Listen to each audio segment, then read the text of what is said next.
Que Dieu vous bénisse. Nzambe apambola bino. Moi je suis dans la joie. Ngai nazali na esengo. Je crois que vous êtes aussi dans la joie. Nakanisi ete bino pe bozali na esengo.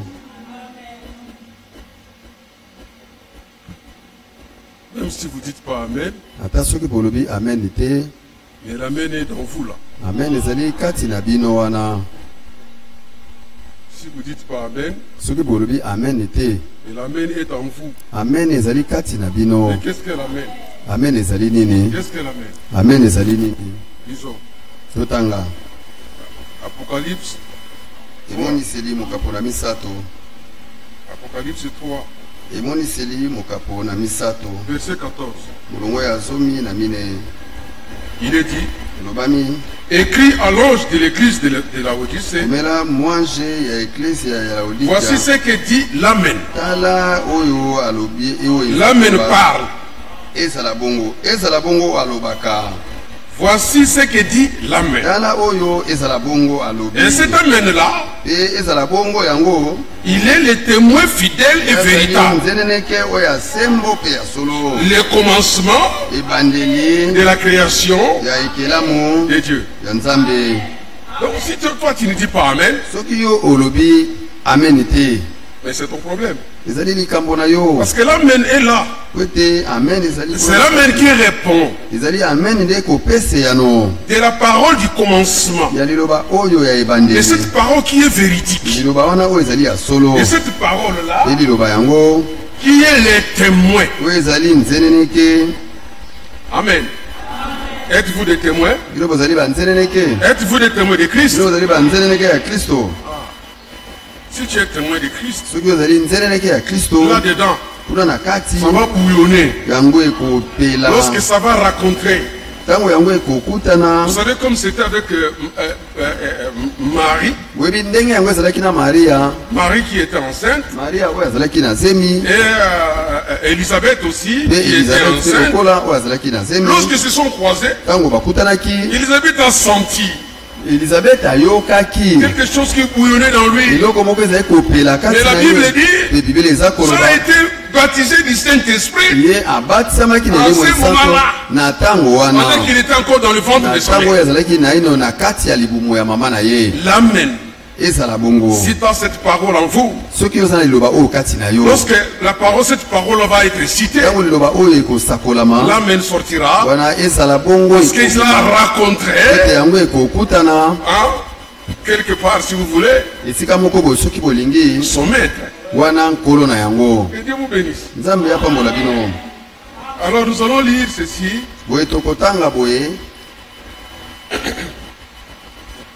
Bon, on va commencer par ce que le frère a dit. Écoutez ici, dans le livre de Matthieu 5, Matthieu 5, il est dit, je prends directement verset 3, il dit, heureux les pauvres en esprit, car le royaume des cieux est à eux. Heureux le pauvre en esprit. Heureux toi qui es pauvre. Mais de quelle pauvreté? La pauvreté des choses de ce monde. Non. Non. Le riche peut aussi entrer. La richesse qu'on condamne ici, c'est cette richesse que l'homme qui est, en quelque sorte, pas même séduit, mais il est, le monde échappe, ça vient, mais ça m'échappe. Donc, quelqu'un qui est vraiment obsédé.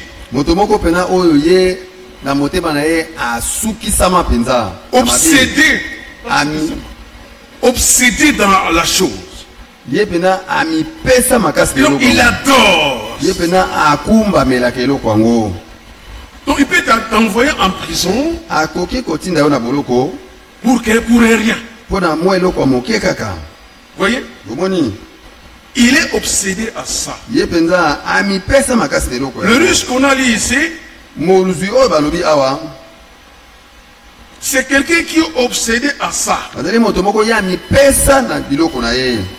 Alors, la Bible dit, heureux vous les pauvres en esprit. Cela veut dire que vous pouvez posséder, mais vous vivez comme l'étant n'est rien possédé.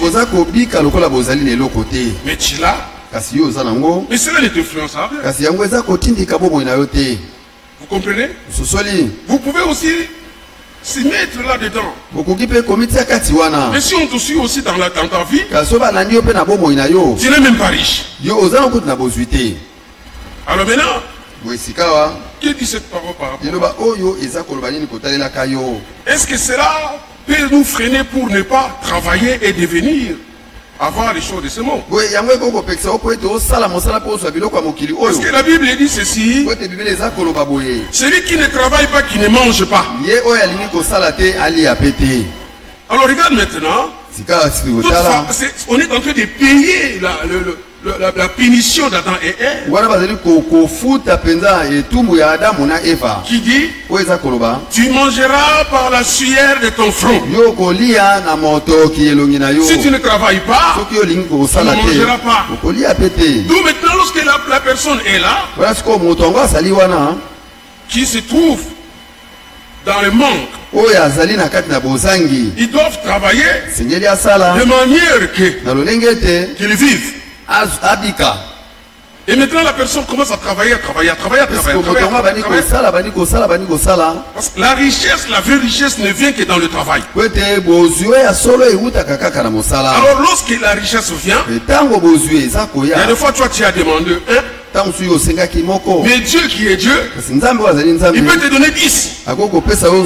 Et les gens qui sont tout autour de toi, ils commencent à te pointer des doigts. Oh, il est riche. Il est riche. Toi aussi comme ça, tu commences à se voir riche. Mais la réalité est que c'est le travail que tu as fourni qui t'a amené arriver jusque là. Alors maintenant, ceux-là qui n'ont pas la révélation de cela, le Marc 10, ah, il peut vous te pointer du doigt. Certes, tu es riche. Regarde ce qu'on est en train de dire de toi. Mais la réalité, c'est ton cœur. C'est ton cœur. Aujourd'hui, c'est l'affaire du cœur. Regarde ce que la Bible dit. Je l'ai lu dans Malachie. Malachie 4. Il dit, verset 5. Voici, je vous enverrai Élie le prophète, avant que le jour de l'Éternel arrive. Ce jour blanc et redoutable. Et qu'est-ce qu'il fera? Il ramènera les cœurs des pères à leurs enfants, et les cœurs des enfants à leurs pères. Les pères que je ne vienne frapper les pays. Mais nous, c'est plutôt Malachie 6, deuxième partie. Le livre qui nous concerne. Il dit, et le cœur des enfants à leur père. Donc nos cœurs à nous doivent être remis vers les enseignements des pères. Quels sont ces pères? Ce sont des pères apostoliques. Donc nous devons être fondés sur les enseignements des apôtres et des prophètes. C'est question du cœur. L'argent, ou n'est pas là, ou la pauvreté. Tout ça c'est rien. Même tout le monde est venu pauvre. Pardon, il est venu au monde nu. Il rentrera nu. Alors le véritable enfant de Dieu, où son cœur est remis aux enseignements des apôtres, son cœur est attaché à un héritage qu'on appelle la vie éternelle. C'est attaché à cela. Même s'il a des richesses, il sait sait en lui-même. Et un jour, tout ça, je l'abandonnerai. Alors si je n'ai pas la vie éternelle, qu'est-ce qui se fera? Parce que nous avons des promesses et des promesses, frères. Le millénium arrive bientôt. Dans le millénium, nous planterons et nous mangerons ce que nous avons planté. Tous les petits scrocs qui sont aujourd'hui, tous les petits scrocs, on ne les verra plus. Vous comprenez? Donc dans le millénium, nous vivrons, nous récupérons ces années comme les autres vivaient 300, 400, 500 ans. La Bible dit le maudit qui aura 100 ans. Donc, déjà, regarde comment on classe les maudits 100 ans. Le 100 ans que nous n'arrivons pas à les conduire, vous comprenez? Donc nous avons les milléniaux, mais nous avons aussi la vie éternelle qui vient. Alors un enfant de Dieu, où son cœur a été remis aux enseignements des apôtres, il sait tout cela. Il ne peut pas accrocher son cœur à des choses du monde. Mais comment? C'est parce qu'il a tout devant lui. Si vous suivez ce jeune homme-là, c'est un ignorant. C'est un ignorant. Et un ignorant, c'est pas parce qu'il met la loi en pratique qu'il ne peut pas être dans le banc des ignorants. Il y en a beaucoup qui sont des ignorants, mettant la parole de Dieu selon la loi de Moïse. Cela veut dire des légalistes. Vous comprenez? Ils mettent cela, mais ils sont ignorants. Ils sont attachés à des choses du monde. Parce que son cœur n'est pas équilibré. On peut dire aussi aujourd'hui, dans notre temps, les gracistes. Les gracistes, leur cœur aussi est attaché au bien. Si je peux faire du mal, mais c'est le temps. Donc tous ces deux-là sont dans les mêmes sacs. Il y a des fois où l'évangile d'aujourd'hui n'arrive pas à déceler cela. Mais tous ces deux-là sont dans les mêmes sacs. Mais regarde ce que nous sommes. Nous qui avons reçu ce message du temps de la fin, qui ramène le cœur des enfants au Père. Regarde comment ces enfants-là regardent ces choses-là. Regarde ici dans le livre de Jérémie. Jérémie 20. Il dit, verset 7, tu m'as persuadé, Éternel, et je me suis laissé persuader. Amen. Même si tu étais riche, même si tu étais pauvre, et lorsque le Saint-Esprit viendra te persuader, l'enfant de Dieu, connu avant la fondation du monde, il ne fait pas autre chose que de se laisser faire. Il dit, tu m'as persuadé, Éternel, et je me suis laissé persuader. La personne qui se laisse persuader, il n'y a pas autre chose qu'on le fait pour lui. Dieu les saisisse. Amen. Dieu les saisisse. Comme Paul pouvait dire, si je cours, c'est pas parce que c'est pas moi, mais c'est parce que Christ m'a saisi. Christ m'a saisi. Voilà, je cours facilement. Je te tiens. Résiste. Tu vois?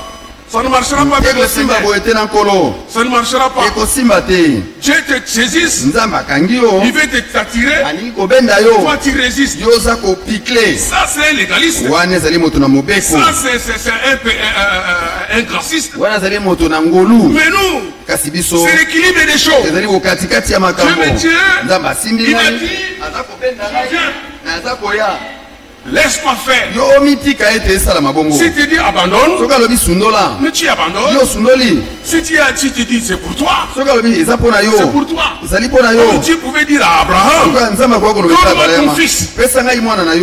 Il s'est laissé faire. Vous savez, Abraham n'a pas fait cela facilement. Mais parce qu'il était un homme de Dieu. Mais parce qu'il avait la prophétie avec lui. Il savait que même s'il tuait cet enfant, il est le Dieu de la résurrection. Il me donnera un autre. Il s'est laissé faire dans la volonté de Dieu. Que Dieu vous bénisse. Bon, c'était ça, frère. Alors regarde, frère, prenons le livre de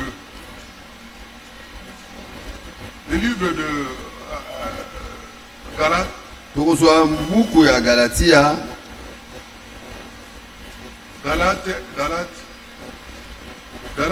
Galates 4. Il est dit ceci. Écoutez. Au verset 22, ou au verset 21, il dit dites-moi, vous qui voulez être sous la loi, n'entendez-vous point la loi? Car il est écrit qu'Abraham eut deux fils, un de la femme esclave et un de la femme libre. Mais celui de l'esclave naquit selon la chair, et celui de la femme libre naquit en vertu de la promesse. Amen. Deux fils. L'autre naquit selon la chair. L'autre naquit selon la promesse. Verset 24. Ces choses sont des sont allégoriques. Car ces femmes sont des alliances. L'une des mots Sinaï, enfantant pour la servitude, c'est Agar. Car Agar, c'est le mot Sinaï en Arabie. Et elle correspond à la Jérusalem actuelle, qui est dans la servitude avec ses enfants. Mais la Jérusalem d'en haut est libre. C'est notre mère. Car il est écrit, régis-toi stérile, toi qui sentis l'enfant tout point, éclate et pousse des cris, toi qui n'as pas éprouvé les douleurs, car les enfants de la délaissée seront plus nombreux que les enfants de celles qui étaient mariées. Pour vous, frère, comme Isaac, vous êtes enfants de la promesse. Amen. Vous avez dit Amen. C'est ce qu'il dit bien. Au verset 29, il est dit, et de même qu'alors celui qui était né selon la chair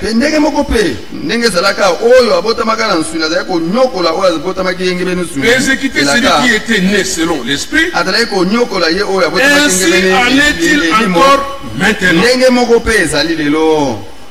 Amen. Donc aujourd'hui,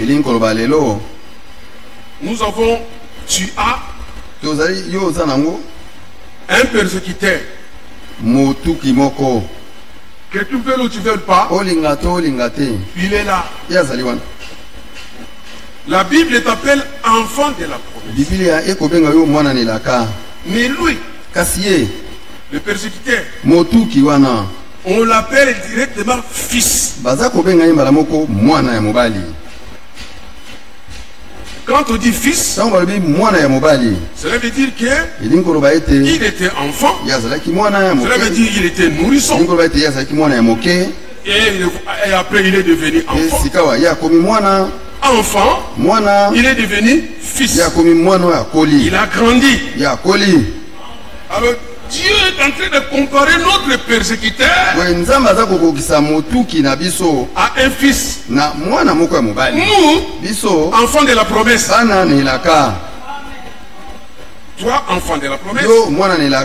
Même ces promesses-là, même ces promesses-là, tu l'as même pas. Tu n'es qu'un enfant de la promesse. Parce qu'il faudrait que la promesse s'accomplisse. Pour que tu le palpes.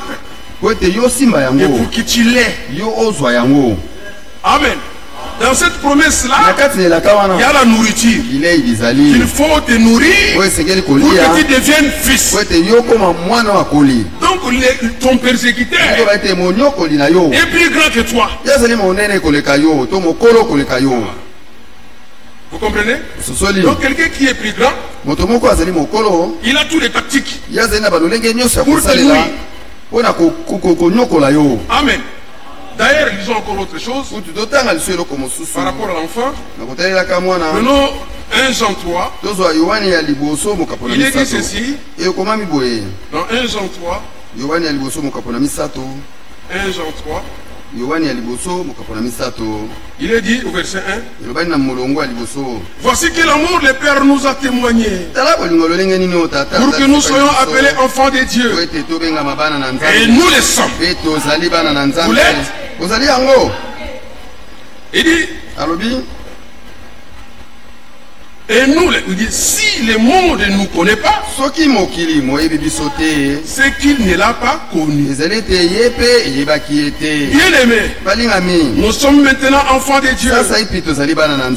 Écoutez, et ce que nous serons n'a pas encore été manifesté. Mais nous savons que lorsque cela sera manifesté, nous serons semblables à lui. Parce que nous le verrons tel qu'il est. Amen. Donc, la Bible t'appelle enfant. Ce que tu seras, cela n'a pas encore été manifesté. Vous comprenez? Il y a un souci là-dedans. Plus tard, donc, jusque-là, nous sommes encore dans... On grandit, on n'est pas encore arrivé. Vous comprenez? Frère, sœur, ça doit être ton souci. D'ailleurs, la Bible dit au verset 3, quiconque a cette espérance en lui se purifie comme lui-même est pur. Donc la purification doit être quelque chose qui doit faire grandir cet enfant. Il faudrait que tu arrives quelque part. Parce que à celui qui nous avons cru, lui il est fils. On l'appelle fils de Dieu. Dans tout, fils de Dieu, fils de David, fils de l'homme, fils d'Abraham. Il est fils. Mais toi, on te dit enfant. Ah non. Ça, un élu de Dieu, c'est son souci. Ils doivent grandir, arriver à devenir fils. L'héritage qui nous a été promis ne sera pas donné à un enfant. Ça sera donné à un fils. Mais toi on t'appelle fils, on t'appelle enfant. Ton persécuteur qui est à côté de toi, il est fils. Toi enfant. Enfant de la promesse. Comme Isaac. Nous tous, lorsqu'on lit ça, ça fait du bien. Enfant de la promesse. Mais ça ne suffit pas. Non, ça ne suffit pas. Ça ne suffit pas. Enfant de la promesse. Mais ces promesses-là, donc, je ne l'ai pas encore palpées. Il faut attendre. Les persécuteurs les persécutent. Même la richesse que le frère a parlé là. Un véritable fils de Dieu. Dans ce monde ici, s'il a des richesses, mais il expose dans les persécutions. On va les persécuter tout le temps. C'est des nuits viendront. C'est des journées, de la journée. Chercher. Parce que lui, il est tellement... Il donne facilement. Il n'est pas dans leur monde à eux. Attends frère. Vous croyez que même pour aller prendre des marchés, hein? Dans un pays où, par exemple, les francs-maçons règnent. Le monde d'aujourd'hui, le monde de l'affaire, le monde politique, c'est dirigé la plupart par des francs-maçons. Tout ce qui est, par exemple, saute-mouton. L'entreprise qui doit prendre cette marché-là, il faudrait qu'on le trouve là. C'est beaucoup d'argent qu'on va donner. Donc ça les gâteaux se partagent entre eux. Peut-être ici au Congo, Kinshasa, vous ne le vivez pas. Déjà le franc-maçonnerie est là. Beaucoup de musiciens d'ici, les Papa Wemba là, que ce soit Kofi Olomide, sont des francs-maçons. Alors tu ne peux pas avoir un petit morceau de gâteau si tu ne fais pas partie de leur loge. Si vous allez en France par exemple, tous les présidents qui passent là sont des francs-maçons. Tous les grands affairés sont des francs-maçons. Ils sont de la franc-maçonnerie. Et maintenant toi, fils de Dieu, enfant de Dieu, et que tu as maintenant trouvé des moyens, dire que Dieu t'a béni, ton nom règne aussi là. Tout le monde sait qu'il y a tel. Ils chercheront à connaître d'où tu as trouvé. Si il y a une loge, si on trouve que tu n'as, on ne se trouve pas dans les loges, mais tu deviens un sujet de persécution. Il faudrait qu'on te persécute, qu'on te ravisse cette société-là, que tu ne deviens rien. Frères et sœurs, que personne ne vous trompe. Nous là, par rapport à la richesse, c'est pas facile. C'est pas facile. Et des fois, lorsqu'on parle de la richesse ici au Congo, on voit une maison. Mais il y a des richesses, hein? Il y a des richesses. Vous comprenez? Il y a des richesses. Il y a des fois, tu te vois avec ta petite voiture, tu avais les maisons, tu te dis je suis riche. Non. Et tu te trompes. Car la richesse est là. Tu l'as jamais vu. Et peut-être tu ne le verras pas. Alors on n'est pas vraiment là. Mais ce que nous disons ici, c'est que la Bible nous taxe des enfants. Donc, ton persécuteur qui te persécute, il est fils. Toi, tu es enfant. Et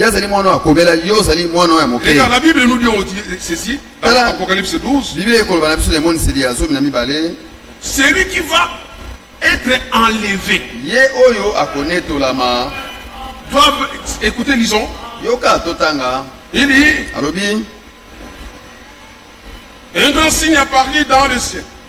Une femme enveloppée du soleil, la lune sous ses pieds, et une couronne de 12 étoiles sur sa tête.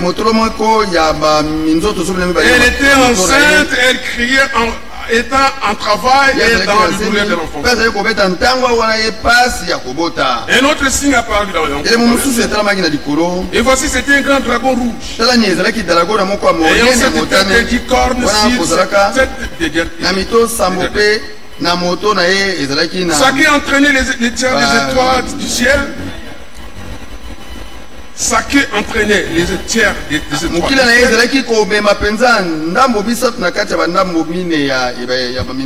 Et les jeter sur la terre. Le dragon s'éteint devant la femme qui allait enfanter. Et enfin de dévorer son enfant. Lorsqu'on l'aurait enfanté. Écoutez maintenant verset 5. Elle enfanta un fils. Elle n'a pas enfanté un enfant. Elle enfanta un fils. Et la Bible dit, verset 5, elle enfanta un fils qui doit perdre toutes les nations avec une verge de fer. Et à la suite, c'est quoi? Il était enlevé.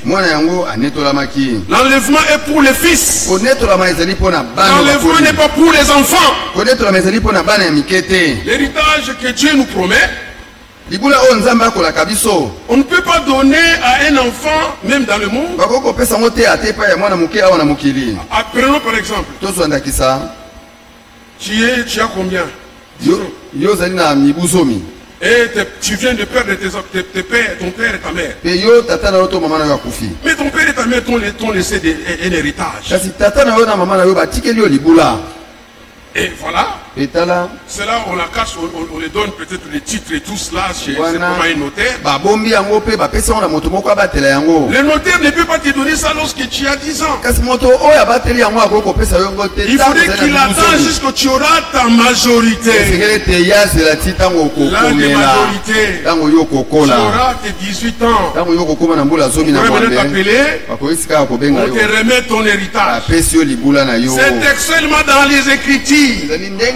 C'est seulement ce que le Saint-Esprit nous demande. Toi et moi, nous devons avoir ce souci de grandir. Ne restons pas là. Ne restons pas là. Parce que cet enfant ici, ce fils ici, ne croyez pas parce que moi j'ai mes 50 ans. Oui, je suis déjà majeur par rapport à la vie humaine comme ça. Alors tu te dis fils par rapport à la parole, je suis aussi fils. Non. Tu peux avoir 50 ans. Tu peux avoir 50 ans. Mais le Saint-Esprit te voit comme un enfant. Voilà frère pourquoi cela est la situation de beaucoup de frères qui écoutent la parole. Il y en a peut-être pendant des années et des années qui se vantent, il y a des fois de l'air 20 ans, 30 ans. Comme vous dites, moi j'ai 30 ans dans le message. Mais cela ne veut rien dire. Cela ne veut rien dire. Avec tes 30 ans d'existence là, le Saint-Esprit peut-être te voit comme un enfant. Voilà pourquoi frère, la demande est que nous devons grandir. Lisons quelque chose par rapport à la puissance et la force des persécutions. Du côté où les fils persécutèrent. Déjà, quel est ce persécuteur? Le persécuteur là qui persécutait Isaac.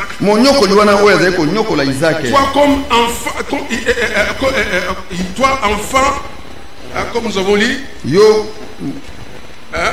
Donc, comme nous avons lu ici, attends, je les relis pour que je sois bien dans le texte. Pour vous, frères, comme Isaac, vous êtes enfants de la promesse. Amen. Mais il y a un persécuteur là. Ce persécuteur là, mais il était là. Il était né selon la chair. Malgré qu'il est sorti de la semence d'Abraham. C'est Abraham qui l'a mis au monde. Il a mis Ismaël. Et il a mis aussi Isaac. Ils sont sortis d'une même père. Et comment l'autre peut être un persécuteur, l'autre est enfant de la promesse. Oh, ne vous étonnez pas. Depuis les nuits des temps, vous allez vous étonner. Regarde dans l'arche. Dieu a tué tout le monde. Ceux qui étaient dans l'arche, ils ont eu la vie sauve. Mais lorsque vous suivez, l'esprit est entré dans l'arche. Ça a entré dans l'âge. Ça a possédé Cham. Et voilà maintenant le mot, cet esprit-là continue à œuvrer. Donc ne vous étonnez pas. Comment j'ai des enfants comme ça. L'autre croit. L'autre ne croit pas. Abraham pouvait être là. Disant à Isaac. Mais ça, c'est mon fils. L'autre dit c'est mon fils. Quelle souffrance pour les parents. Quelle souffrance. Mais remets-toi à l'écriture. Ce n'est pas toi qui gères les semences qui sont en toi. Nous sommes là. Malgré qu'on est des enfants de Dieu. Mais dans nos semences là, dans le dos, on peut avoir des fils du malin. Donc Dieu a dit tes enfants là 10 ou 5. Les autres sont de la progéniture de Caïn. Les autres peut-être de Dieu. Il y a des fois rien. C'est là que le fils de Caïn. Ils sont là. Pour te tenir la tête. Tu dis comme ça. Il dit, tu dis, allons-y au nord. Il vient. Maman, je n'irai pas là-bas. Ah, mais c'est pour ton bien. Il dit, non, je n'irai pas là-bas. C'est ton problème à toi. Gère ça toi-même. Ils te feront souffrir. Et tu commenceras à dire, mais comment ça? Frère, sœur, revenez à l'écriture. Ce n'est pas ton problème. Tu as porté, tu les as mis au monde, tu as permis qu'ils sortent. Mais ce qu'il est, ils seront. Ce n'est pas ton problème. Toi, éduque-les conformément selon l'écriture. Fais tout selon les écritures. Attends, je vais lire une promesse pour que vous voyez cela. Attends, 2 minutes. Prenons ça ici dans le livre de Matthieu. Matthieu 10. Il est dit ceci. Matthieu 10. Verset 34. Écoutez ce que la prophétie nous dit déjà. Par rapport aux enfants que nous portons. Ou tes frères et sœurs que tu as. Ou tes parents. Selon leur vie. Surtout selon ce qu'ils ne croient pas. Écoutez. Verset 34. Ne croyez pas que je sois venu apporter la paix sur la terre.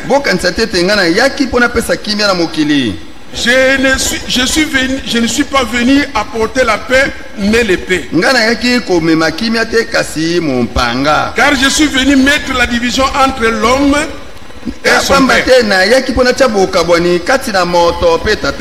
Entre la fille et sa mère. Entre la belle-fille et sa belle-mère. Et l'homme aura pour ennemi les gens de sa maison. Il dit celui qui aime son père ou sa mère plus que moi n'est pas digne de moi. Et celui qui aime son fils ou sa fille plus que moi n'est pas digne de moi. Que Dieu vous bénisse. Alors frère, détache-toi. Détache-toi de cette charge. Oh, il ne m'écoute pas. Que tu dis, je n'arrive pas. La Bible l'a déjà dit. Amen. C'est une promesse qui est en train de s'accomplir aujourd'hui dans des familles. Nous souffrons, frère. Voyons comment tes frères et sœurs, nés de la même mère, ils n'arrivent pas à croire. Et lorsqu'ils ne croient pas comme toi, ce sont eux qui sont maintenant tes persécuteurs. Ce sont eux qui te persécuteront. Il y a des fois ton père, il y a des fois ta mère, qui ne croit pas comme toi. Il dit carrément ton persécuteur. Qu'est-ce que vous voulez ou vous voulez pas? Lui charnellement, il t'aime. Mais l'esprit qui est en lui ne t'aime pas. Attendez que le petit serpent qui est en lui là grandisse. Lorsqu'il va grandir vraiment, il te montrera qui il est. Même tout l'amour qu'il te porte, tu ne la verras plus. Est-ce que vous comprenez? Mais sachez les frères, Christ est venu trancher. Je ne suis pas venu pour apporter la paix, mais les paix. Que Dieu vous bénisse. Frères et sœurs, regarde cet enfant qui persécute là. Il était enfant d'Agar. Il était enfant d'Agar, né du même père, la même sémence. Mais lorsque Dieu vient, Dieu est venu ici dans Genèse 16. La Bible dit, en Genèse 16, Dieu dit, au verset 12, il dit de lui, ce n'est même pas Abraham le père. Comme Isaac pouvait maudire, il pouvait maudire, chercher à maudire.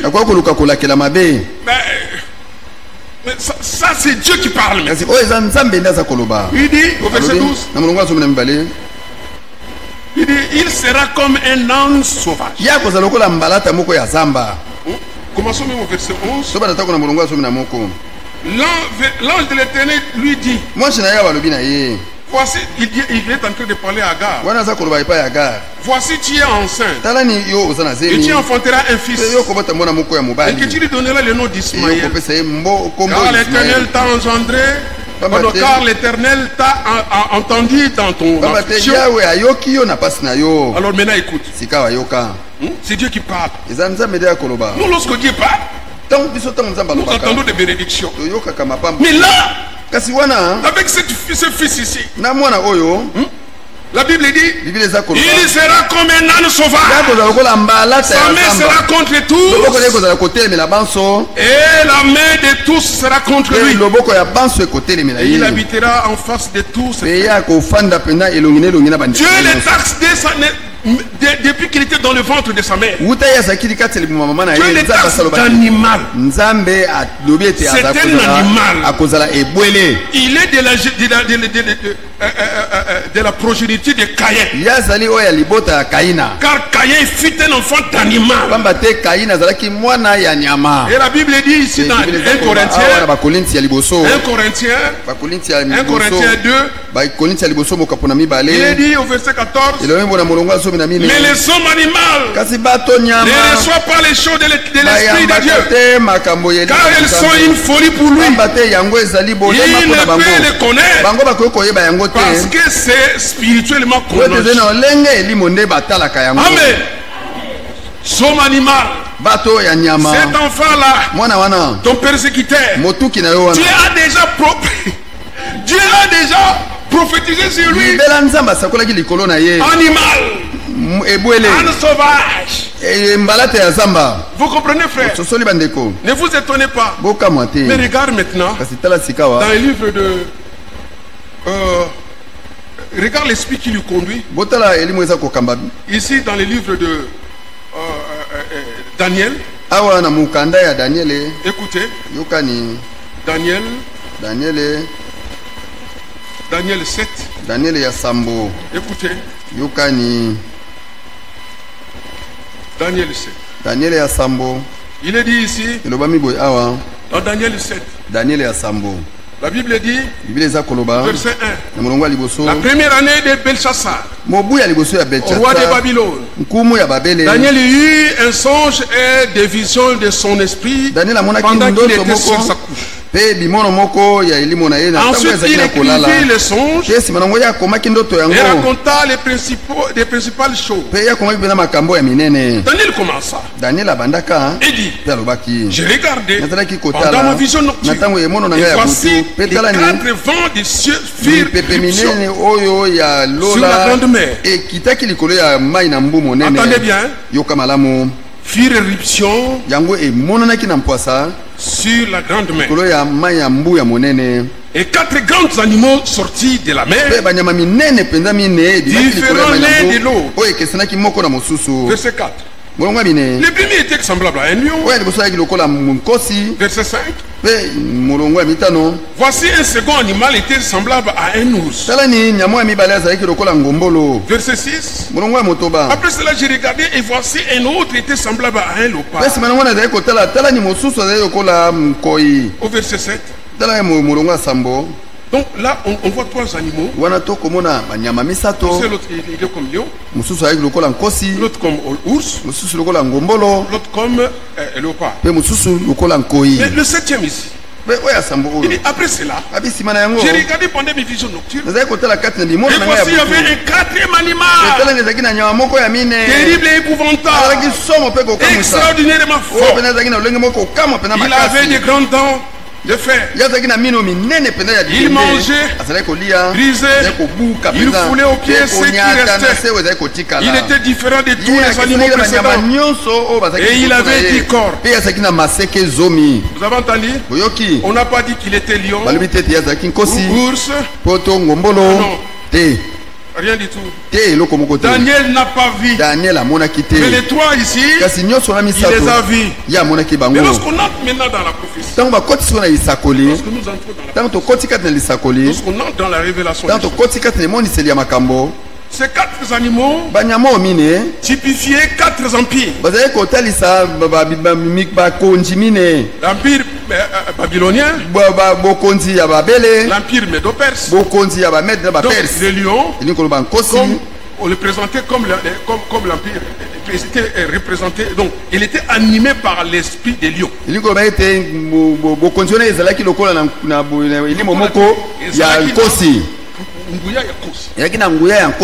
Amen. Le deuxième empire, c'est l'empire médo-perse. Et l'esprit qui les a, la puissance qui était en, c'était la puissance de ours. Le troisième empire, c'est l'empire grec. Et la puissance qui animait cet empire, c'était la puissance de l'Opa. Voyez? Mais lorsque maintenant on cherche le fusil de quatrième empire, on ne le voit pas. Daniel n'a pas vu cela. Mais il a vu qu'un animal effroyable. Les autres, lorsqu'ils attraper quelqu'un, il peut manger, et puis il laisse. Mais lui non. Lorsqu'il t'attrape, il te mange, il te broie, il te fait disparaître. Il était vraiment, comme la Bible dit ici, épouvantable, extraordinairement fort. Et il avait des grands dents de fer. Il mangeait, brisé, foulé aux pieds. Alors frères et sœurs, écoutez, cet empire ici, c'est l'empire romain. Christ même est né sous cet empire. Nous tous là, nous sommes nés dans cet empire. Est-ce que vous savez que nous sommes là? Est-ce que vous savez que nous tous là, nous sommes nés dans Babylone, le Babylone spirituel. Qu'est-ce que Babylone fait? Babylone veut dire confusion. Nous tous, nous sommes nés dans cette confusion. Voilà pourquoi tu dois grandir. Il faut dire que tu deviens fils. Que tu comprennes ces choses. Vous comprenez? Attends, on va aller. Regarde, la Bible dit ici, c'est Jean. Non, c'est Jean l'apôtre. Dans l'île Patmos, qui a reçu la révélation de ce quatrième empire. Apocalypse 13. Et puis j'ai vu monter de la mer une bête qui avait 10 cornes. Et cette tête. Sur ces cornes, les noms des pasteurs. zomi pe likolo ya la bête que j'ai vue était semblable à un léopard. Pe nyama na monaki azaki lokola nkoyi. Suivez bien. Bola na malamu. Ses pieds étaient comme ceux de nous. Makolo na ye mazali lokola ya ngombolo. Et sa gueule comme la gueule d'un lion. Moto na ye lokola moto ya nkosi. Amen. Quelle est cette bête-là? Nyamanini wana. Il y a une couche de lion. Kwa zaki na melongi ya nkosi. Ses pieds en ours. Pe makolo na ye lokola ngombolo. Il est parti. Pe c'est bizarre. Wana azali elima. Donc pour vous dire quoi? Pour nous montrer quoi? Que toute la puissance qui était dans le 4e empire, les trois empires précédents, a été déversée dans le 4e empire. C'est pour cela qu'il est fort. Il est extraordinairement fort. Vous comprenez? Donc toi et moi, qui sommes nés dans ce temps ici, ton persécuteur est fort. Ton persécuteur est puissant. Lorsqu'il t'attrapera sans merci, il va te nettoyer bien, t'écraser, te faire disparaître. Vous comprenez? Donc ne joue pas. Donc cette parole ici, nous recevons avec révélation. Donc ne jouez pas avec ça. C'est en quelque sorte, je peux dire, c'est ta première chose dans la vie. C'est ta première tâche. C'est la chose que tu dois te soucier. Nuit et jour. Comme la Bible pouvait dire, comme on a dit dans le livre de Jean, c'est que nous serons n'a pas été manifesté. Donc que tu veux ou tu veux pas, tu peux accepter, crier. Je suis enfant de Dieu. Je suis enfant de Dieu.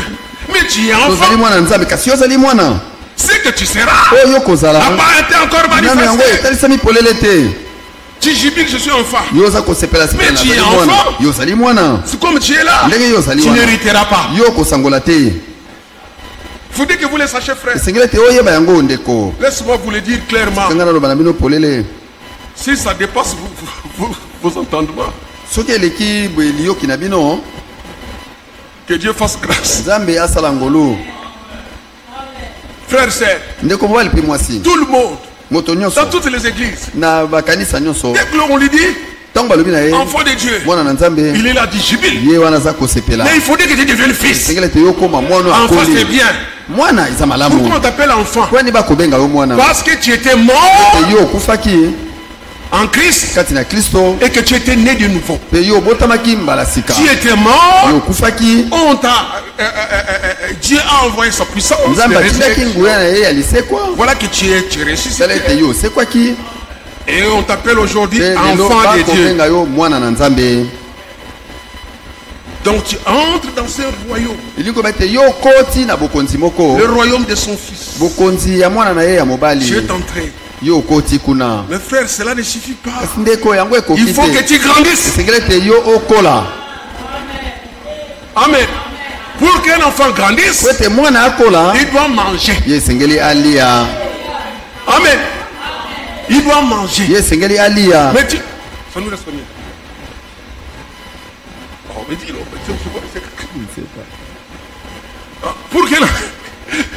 Pour qu'un enfant grandisse, il faut qu'il mange. Vous comprenez? Mais qui doit manger quoi? Il faut dire que tu manges n'importe comment.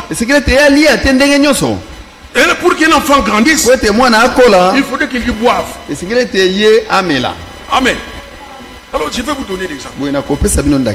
Alors je prends quoi? Je prends Daniel. Avec ses 4 compagnons. Où c'est? En plein Babylone. On est allé les choisir. On les a amenés là-bas. Alors le roi dit, cherche-moi des enfants qui sont un peu bien là, qui puissent qui soient à côté de moi. Alors choisissez. Ils ont choisi les 4, ils ont choisi un grand nombre des enfants. Alors aux hommes et les Daniel et les on a commencé maintenant à leur donner la nourriture du vin, vigno, tout ce qui est dans le milieu du doigt. Mais Daniel, un petit sage, il appelle maintenant celui qui s'occupait de ça. Il dit, si tu veux, permets que nous qu'on ne mange pas cela. Donne-nous seulement de l'eau et des légumes. Et bien si on, mais après cette épreuve, peut-être lorsque vous sortirez, vous n'arriverez pas à être comme les rois veulent. Il dit non, laisse-moi comme ça. Donne-nous seulement l'eau et les légumes. Et pourtant il y avait toute la nourriture qu'il fallait.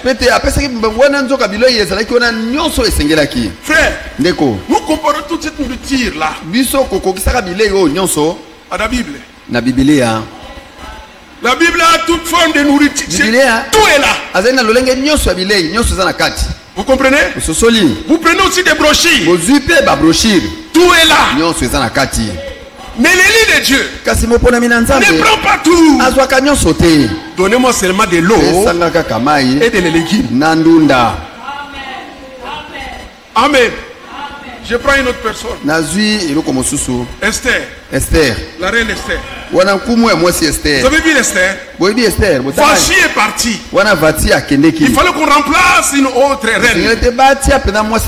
On est allé chercher Esther qu'on appelait Adassa. Il dit, son oncle dit viens là-bas, ne dis pas de quelle sortie, de quel côté, de quelle tribu que tu es. Ne dévale pas ce que tu es. Qui nous amène à quoi? Qui nous amène à quoi? Qui nous amène à ces livres ou dans les livres de... Je n'ai pas le temps, je ne les lis pas. Dans ces temps présents, les sages s'étaient. Tu vas là-bas, dans cette maison-là, ne dis même pas qui tu es. D'où tu viens. Mais l'Élie de Dieu d'aujourd'hui, il est là toujours. Moi je suis connu avant la fondation du monde. Ni les choses de fait. Il y a des fois on lui a dit, dans cette rue ici il y a des bandits. Ne va pas là-bas. Il fait nuit. Lui dit, Dieu me connaît, non? Je suis connu avant la fondation du monde. Je suis enfant de Dieu. Rien ne m'arrivera. C'est là. Va là-bas. Tu vas là-bas, on va te pousser. Après on te dira, et malheur m'est arrivé. On t'a averti. Les sages dans ces derniers temps, c'était. Et ils sont obéissants. Amen. C'était et obéissant. Attends, je ne sais pas s'il y a encore 5. Bon. Écoutez frère. Esther est allée. Elle a suivi. Elle entre dans cette maison. Il y avait 30 vierges. Et on a mis 2 maisons. La maison du roi, où il y avait la nourriture. Il y avait tous les produits qui pouvaient se s'appliquer. Car ce sont des vierges qui viennent des familles pauvres. Ils n'ont jamais vu ces formes de pommade. Alors on devait les appliquer. De manière que lorsqu'il va se présenter devant le roi, peut-être le roi l'apprendra. Alors tout lorsqu'ils sont... La Bible est claire, hein? Il dit, il laissait que tout le monde prenne comme il voulait. Donc, te laisse la liberté de prendre tout ce que tu veux. Alors, lorsqu'ils sont entrés là-bas, comme ils avaient la liberté, ils prenaient, bakukai kozwa mafuta pomade bazali kolia 6 mois wana sanza motoba na ba pomade. Lorsque son délai arrivait, tango na ye komaki, il devait aller se présenter devant les rois. Et les rois devaient regarder. Pas ça. Ah oyo te. Vous savez quoi? Mais parce qu'il a pris en désordre. Il a pris en désordre. Il s'est appliqué des choses en désordre. Vous savez, lorsque la révélation vient, il nous dit, cette maison-là, c'est la Bible. Tout est là. Tu les prends en désordre. Mais tu deviendras comment? Vierge folle. Amen. Alors, pourtant, dans la maison là, il y avait des conducteurs. L'autre s'appelait Egei, qui connaissait le goût du roi. Amen. Voilà lorsque Esther est entrée. Son tour arriva. Il entre dans cette maison. Et il n'a rien dit. Il ne suivait que les conseils d'Egei. L'Egei lui dirait, prends ça. Il prend. S'il veut toucher, non, mais c'est bien, non. Donc tu n'as pas à ajouter tes sentiments dans les choses de Dieu. Comme le frère qui était ici, qui m'a précédé là, il a dit quelque chose qui m'a fait du bien. Vous savez qu'il a dit quoi? Notre volonté à nous, ça devient carrément l'idolâtrie. Si ce n'est pas la volonté de Dieu, ta volonté à toi, que tu veux t'impliquer dans les choses de Dieu, ça devient une idolâtrie. Vous n'avez pas à mettre votre volonté dans la chose de Dieu. Laisse-toi faire. Laisse-toi faire. Jérémie 20, verset 7. Il m'a persuadé. Je me suis laissé persuader. Et Dieu m'a saisi. Et il m'a vaincu. Car il est dit, vous serez liés dans un lieu d'alliance. Je vous lierai dans un lieu d'alliance. L'alliance dans le sang. Dieu te prend. Il ne te demande même pas ta volonté. Il te met dans son lieu d'alliance. Alors maintenant toi, tu veux discuter quoi? Laisse-toi faire. Dieu te vaincra. Esther s'est laissé faire. Quelqu'un qui connaissait le goût du roi, il prend. Ne prends pas celui-là. Lave-toi avec ça. Lorsque Esther est sortie devant le roi, mais ça c'est quoi ça? Esther a reçu ce que donc Esther a été le produit que le roi aimait. C'est toi et moi, frère. Nous qui devons devenir demain, je dis bien, femme de Christ. Aujourd'hui c'est l'épouse, la fiancée. Mais demain, femme de Christ. Reine du roi. Que Dieu vous bénisse. Alors donc, par rapport à notre ennemi, le persécuteur qui est à côté de toi, il est trop puissant. Trop puissant. Vous avez vu toute la puissance des trois autres empires ont été déversés en lui. Toi tu n'arriveras pas. Voilà pourquoi de l'autre côté tu dois être comme Esther. Tu ne peux pas manger parce que c'est un brochure. Non, le ministère de Matthieu 45, vraiment cela a été donné dans leur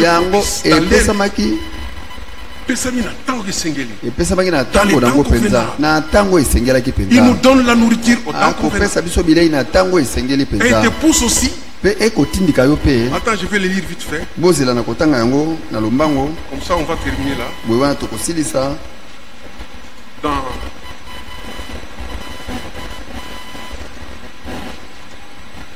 Psaume 32. Nzembo tukumisato na mibale. Psaume 32. Nzembo tukumisato na mibale. Il est dit. Lobami.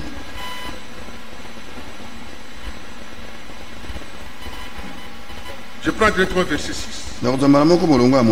Il dit qu'ainsi tout homme pieux te prie au temps convenable.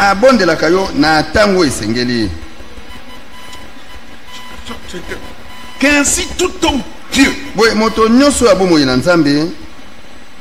te prie au temps convenable. Et pourtant nous savons, comme ça a été dit, prier à tout temps. Partout. Mais aujourd'hui, nourriture au temps convenable. Il nous donne la nourriture au temps convenable. Prier aussi au temps convenable. Que Dieu vous bénisse. Je m'arrête là. C'est le temps.